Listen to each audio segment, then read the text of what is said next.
gospel track sa ibang house group, we could still use this as our guide. Okay po? And then we have also produced, prototype lang po ito. Wala pa po akong galing sa media kung ano yung pinakagagamitin nating itsura ng Victory in Jesus. So nag-back up po ako sa ganitong design ng cross kasi Victory po, tapos Jesus. Kaya may minimal po, no? Nilagyan akong base, maraming aesthetic ba? Pero wala po akong galing sa media, so I was away. Prototype lang po. You could use this as your invitation, you could give the parents. Ito po effective para makilala po kayo pag may kukontakin kayo, you could get their contact number as well. And then prototype of the ID. Okay, so ito po ay again, hindi pa po yung galing sa media yung logo dyan, nilagyan ko lang po for the sake that we could have the visuals. Okay, so sa isang bond paper, meron na po kayo 1, 2, 3, 4, 5, 6, 7, 8. You have already 8, so very, ano po siya, makakatipid po kayo. So, isang makaka-print po kayo ng colored para sa mga bata, ma-feel nila, ay, colored. Or kung mayaman kayo, pa-PVC kayo, wala namang problema. But if you do have laminating film, laminating machine, you could laminate it prior sa DBPS. Kasi di ba may good news class po yung iba. So, it will be kind of motivation to the student to go back to your good news class. Kasi may ID ako. You could put also ito don't limit yourself, you could put their pictures. As a teacher, you could memorize their face, okay? The fish. Yes, the the fish. fish. To the ID that you will be giving. If talagang prepared kayo, magkano po ang laminating machine? We are praying that we could have one sa bahay talaga kasi don't we want it. Marami kami nalaminate sa party. So yun, 2,000 something to 3,000, may laminating machine ka na, waft na po yun. Laminating film na 100 pesos, nasa 100 pieces na rin po ang laman, nakapal na yun. So magkano lang ang for the ano na yun, kahit sa bahay ng birthday party, ilaminate mo yung picture ng anak mo, ilaminate mo yung giveaway ng anak mo, marami mong pagagamitan. So marami pong use yun. Pero so far wala pa po si GNC na laminating machine. We are still borrowing from other people.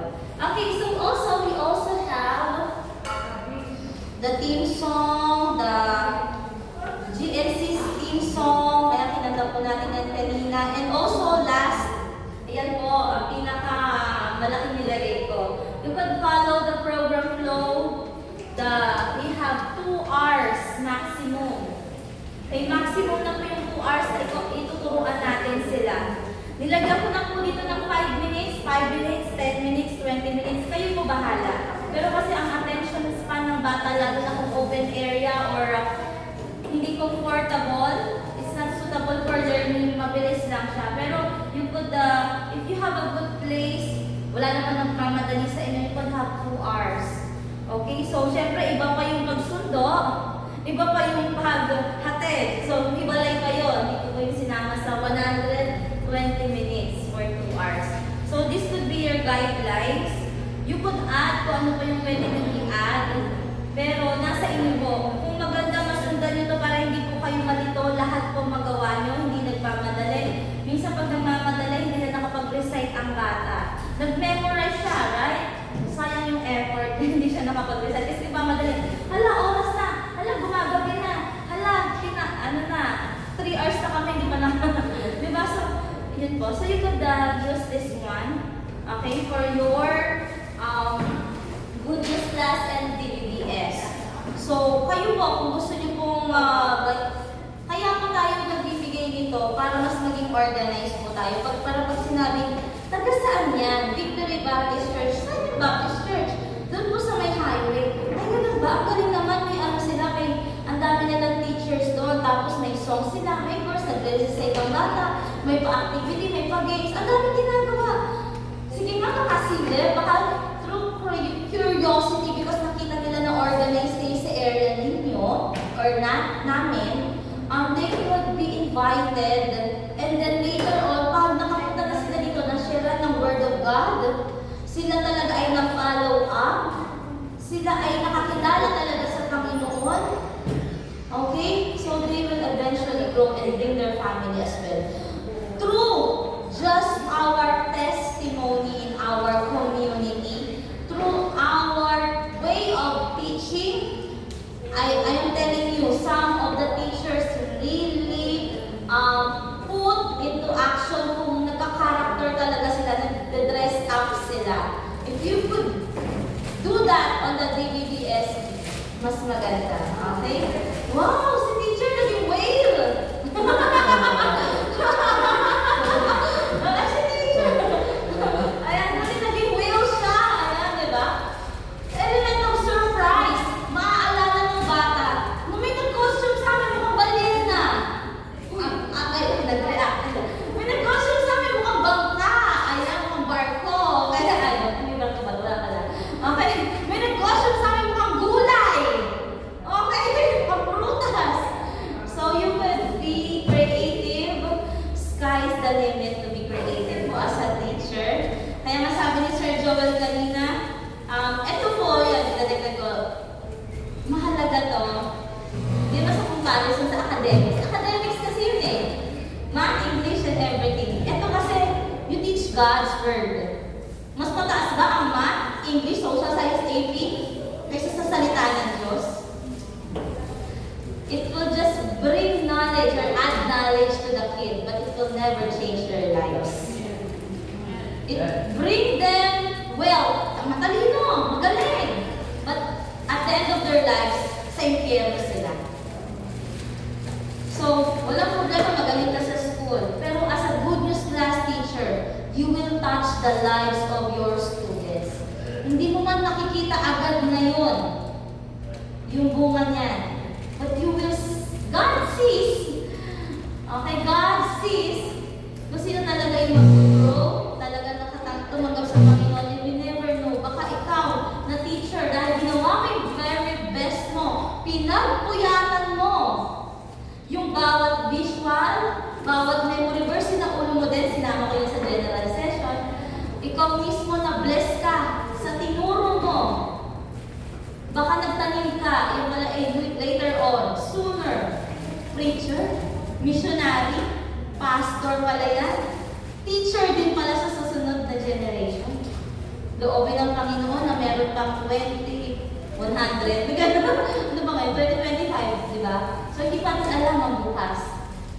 Okay? Pero pag ginawa natin yung best natin, ngayong good news class pa lang, next week, in preparation to the DBBS, pag ginawa natin yung best natin, hindi man natin nakita agad yung bunga, pero God will really bless you, your next generation, and those students that will be hearing God's Word through Bible storytelling. So, okay na po tayo sa ating pong video. Okay, so let's watch a simple teaser for the upcoming DBBS.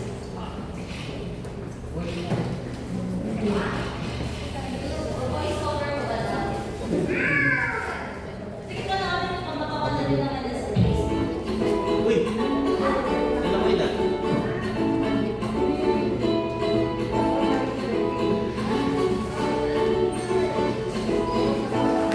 Ha? Parang kilala ko yan.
encouragement yung po makapag-share tayo ng gospel. Ang bata po ay natuturuan while they are still young. And marami pong testimony na nagpapatunay na yung DBBS isa sa mga memorable na event sa buhay nila. Ako po, DBBS po naging memorable sa akin. Nagsimula ko sa extension class, DBBS po yung nag-spark na gusto ko rin kasi tuloy-tuloy 3 araw eh. So pag-pray po natin, baka sa next year, maging 5 days na po siya, pero matinding preparation po kakailanganin natin dyan. So for now, we'll start from 3. Baka next year, 4 muna. Until maging 5 days na po ulit. Before talaga po, 5 days ang ginagawa po namin. Pero talaga pong magastos, pero ito po ay priceless. Okay, so priceless po ito kasi buhay po yung natatouch po natin. So now we will be hearing DCS students and Teacher Abby for the songs from day 1 to day 3. Ayan, nagpe-paper jump ba? Okay, students. Ayan, so grade 4 to 6 po yung na-record natin for their Christian values education. Okay. So,